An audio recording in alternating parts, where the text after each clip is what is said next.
Good morning, students. Welcome to Apsara Physics class. So, today from magnetism, magnetic effect of current, I am going to explain some of MCQs. तो ये MCQs जो है initially I am going to start with little bit simple results, simple, and then we will proceed towards complex problems slowly. So, without wasting time, let's start. First है a charged particle is projected perpendicular to uniform magnetic field. The area bounded by particle is okay. हमने पढ़ा हुआ है कि when a charged particle is projected perpendicular to uniform magnetic field, then it follows a circular path and वहाँ पे हमने radius, time, frequency ये सब चीज़ें कैलकुलेट करी. अब देखो हमें पता है कि when a particle is projected perpendicular to magnetic field, जब आप पार्टिकल को परपेंडिकुलरली प्रोजेक्ट करते हो मैग्नेटिक फील्ड में, it follows a circular path. Circular path करता है फॉलो तो को ऑब्वियसली इसका रेडियस होगा आर. सो दैट्स वाई उन्होंने पूछा the area bounded bye particle. तो अब ये सर्कुलर पाथ फॉलो कर रहा है तो इस सर्कल का एरिया होगा आपके पास pi r square. Number one. अब radius we know radius is equal to v q upon mb. This is the result for radius when a particle projected perpendicular to uniform magnetic field. Sorry ये mb upon bq उल्टा लिख दिया मैंने, mb upon bq. अगर आपको ये यहाँ पे लर्न नहीं है तो आपको इतना पता होना चाहिए कि यूनिफॉर्म मैग्नेटिक फील्ड में हमने पार्टिकल प्रोजेक्ट किया तो वहाँ पे लॉरेंज फोर्स था QVV and that provides necessary centripetal force mb square upon r. तो यहाँ से velocity से velocity cancel और r क्या आ गया आपका mb upon bq. If you don't remember what is the value of radius when this charged particle projected perpendicular to uniform magnetic field moves in a circular path. Now you have got radius. Now you will substitute this radius in equation 1. Then आपका area क्या आ जाएगा pi r square m square v square upon b square Q square. अब यहाँ पे some type of equation बन रही है लेकिन हम आते हैं. Now what I am going to do, ऊपर पाई एम, ये एम स्क्वेयर में से मैंने एक एम ले लिया, बाकी एम बी स्क्वेयर मैंने यहाँ पे लिखा M B square Q square. क्यों लिखा? बिकॉज आई नो वेलोसिटी जो है हमारे पास कि सॉरी काइनेटिक एनर्जी, ये जो चार्ज पार्टिकल मूव कर रहा है इसकी जो काइनेटिक एनर्जी होगी that will be half M V square. Half M V square होगी तो मैं यहाँ पे बना सकती हूँ. लेट्स काइनेटिक एनर्जी को मैं यहाँ पे के से रिप्रेजेंट कर रही हूँ. I am denoting it with के. तो यहाँ पे देखो अगर मैं इस इक्वेशंस को 2 से डिवाइड करूं और 2 से मल्टीप्लाई करूं तो ये क्या बनेगी काइनेटिक एनर्जी.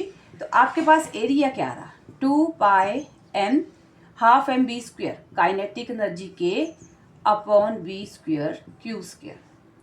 तो ये आपके पास क्या आ गया area bounded by charged particle when it is projected perpendicular to uniform magnetic field. तो हमारे पास ऑप्शन सी आ गया.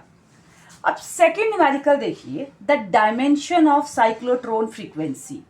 साइक्लोट्रॉन फ्रीक्वेंसी के डायमेंशन पूछे हैं तो देखो है क्या ये फ्रीक्वेंसी, यहाँ पे ये दिया है इन्होंने लेकिन पहले तुम्हारे पास यहाँ पे है तो ये फ्रीक्वेंसी. तो हमें पता है frequency is reciprocal of time. तो सीधे उसके डायमेंशन हो गए टाइम इनवर्स. बट कुछ अगर आप इसके पीछे स्टिक हो गए कि दिस इज गिवन, तो देखो हमें पता है जब पार्टिकल साइक्लोट्रॉन की बात करी है, पार्टिकल जब projected perpendicular to uniform magnetic field then Lorentz force that will provides necessary centripetal force, जहां से हमें रेडियस मिल जाता है r is equal to M B upon B Q. Okay, तो यहां पर मैं क्या कर रही हूं, ये जो है बी क्यू अपॉन एम एक साइड ले लिया मैंने क्रॉस मल्टीप्लाई करके एंड वी अपॉन आर. अब बी क्यू अपॉन एम हमारे पास या यहाँ पे देखो, यहाँ पे क्या दिया है, EV upon M means Q क्या है, चार्ज। तो ये क्या बन गया, EV अपॉन M। तो EV अपॉन M हमारे पास वैल्यू क्या आ गई, ओमेगा अपॉन R यहाँ पे। तो जब आप वेलोसिटी के LT-1 डायमेंशनल फॉर्मूला है, रेडियस का ये है, तो ये आ गया आपके पास। लेकिन फर्स्ट अप्रोच आपको ये पता होना चाहिए कि frequency is reciprocal of time, so its dimension will be time inverse. Then अब नेक्स्ट क्वेश्चन है हमारे पास, नेक्स्ट MCQ।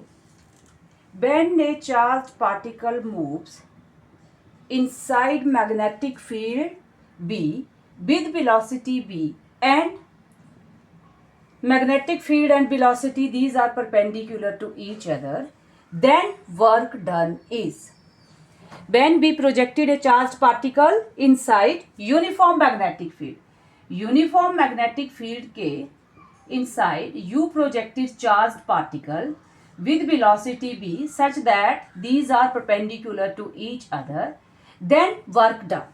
अब इन्होंने वर्क डन पूछा है, what is work done here. तो वर्क डन होता है 0।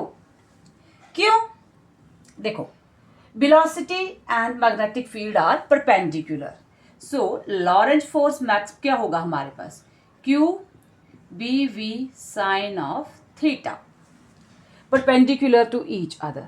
तो फोर्स हमारे पास मैक्सिमम तब होता है when velocity and magnetic field are perpendicular to each other.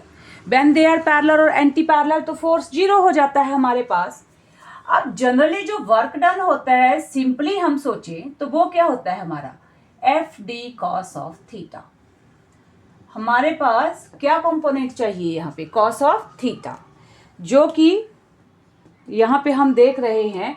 तो हमारे पास मैग्नेटिक फील्ड और वेलोसिटी परपेंडिकुलर हैं। तो जब वो परपेंडिकुलर हैं यहाँ पे, तो वर्क डन जो है हमारे पास क्या हो जाएगा यहाँ पर, 0। हमारे पास कॉस थीटा वाला कंपोनेंट नहीं है, तो वर्क डन क्या है हमारे पास, 0 when these are projected perpendicular to each other. तभी वो पार्टिकल सर्कुलर पाथ में मूव कर रहा है, क्योंकि लॉरेंज फोर्स उसको प्रोवाइड करता है नेसेसरी सेंट्रीपिटल फोर्स। और जो सेंट्रीपिटल फोर्स होता है फिर then that acts toward the centre, वो सेंटर की तरफ एक्ट करता है। और वर्क डन जो है हमारे पास वो ऑटोमेटिकली क्या हो जाएगा यहाँ पर, 0। देन द बोला टेस्ला इज यूनिट ऑफ, अब सिंपल क्वेश्चन है, Tesla is the unit of the magnetic field. Tesla हमारे पास यूनिट जो है दैट इज ऑफ, यहाँ पे हमारे पास ऑप्शंस हैं, electric flux, magnetic flux, magnetic field, electric field. तो टेस्ला जो है that is the unit of magnetic field, सीधा हमारे पास। Then next, if a number of turns area and current, they are represented by n number of turns, n से, area a से और current I से। तो बोला then magnetic movement is, अब हमें मैग्नेटिक मूवमेंट चाहिए। तो जो मैग्नेटिक मूवमेंट होती है हमारी, magnetic movement that is I cross A यहाँ पे हमारे पास। तो ये जब हम सॉल्व करते हैं, मैग्नेटिक मूवमेंट जो आती है that is I A and if number of turns, तो सीधा रिजल्ट है M is equal to NIA। तो आपके पास मैग्नेटिक मूवमेंट क्या आ गई, NIA। सिंपल रिजल्ट्स हैं, आपको थोड़े से माइंड में रखने पड़ेंगे। Now next, a cyclotron accelerates. अब साइक्लोट्रॉन क्या होता है, that is a device use to accelerate heavy charged particles. तो वो हैवी चार्ज्ड पार्टिकल्स क्या होते हैं, proton, positive ions and alpha particle. तो इस क्वेश्चन के लिए एटलीस्ट हमें इतना पता होना चाहिए कि व्हाट इज साइक्लोट्रॉन। तो मैंने क्या बोला, cyclotron is a device use to accelerate heavy charged particles. Cyclotron heavy charge particles को एक्सेलरेट करता है, और वो हैवी चार्ज पार्टिकल्स क्या हैं, प्रोटॉन्स हैं, देन पॉजिटिव आयंस हैं और अल्फा पार्टिकल से। तो यहाँ पे ऑप्शन में देखो, electron, neutron, positive ion, none of above. तो क्या आ गया आपके पास यहाँ पे? Positive ions. Electron negatively charged होते हैं बट ये लाइटर हैं, सो साइक्लोट्रॉन इनको एक्सेलरेट नहीं करेगा। न्यूट्रॉन न्यूट्रल हैं, तो आपके पास क्या आया? Positive ions. थ्योरेटिकल है ये। साइक्लोट्रॉन जो है वो मैंने एक्सप्लेन किया है लेक्चर में, जो डिस्क्रिप्टिव थ्योरेटिकल कंटेंट है इसका, साइक्लोट्रॉन एंड इट्स वर्किंग। सो वो मेरे जो दूसरे लेक्चर्स हैं वहाँ पे आपको मिल जाएगा इसके बारे में complete. Then next, the force on charge moving through a uniform magnetic field is minimum when velocity and magnetic field are. Okay, जब वेलोसिटी और मैग्नेटिक फील्ड पैरेलल होते हैं तो फोर्स मिनिमम होता है। क्यों? When a charged particle moves inside uniform magnetic field तो Lorentz force आता है Q V V sin theta, क्योंकि आप इसको ऐसे लेते हैं Q V cross B, it is the cross product. तो ये क्या आ गया? Q V V sin theta. अब जब थीटा 90 डिग्री होगा तो sin 91, then this will be the value, तो वो मैक्सिमम वैल्यू होगी। बट अब sin थीटा है, अगर आप थीटा 0 लो तो साइन थीटा पुट किया तो फोर्स क्या आ गया आपके पास? 0। If theta is 180 degree anti parallel, when you will put sine 180 degree it will again become 0। तो फोर्स मिनिमम कब होता है? या तो वेलोसिटी और मैग्नेटिक फील्ड पैरेलल हो या हो ये anti parallel, then this force will be minimum.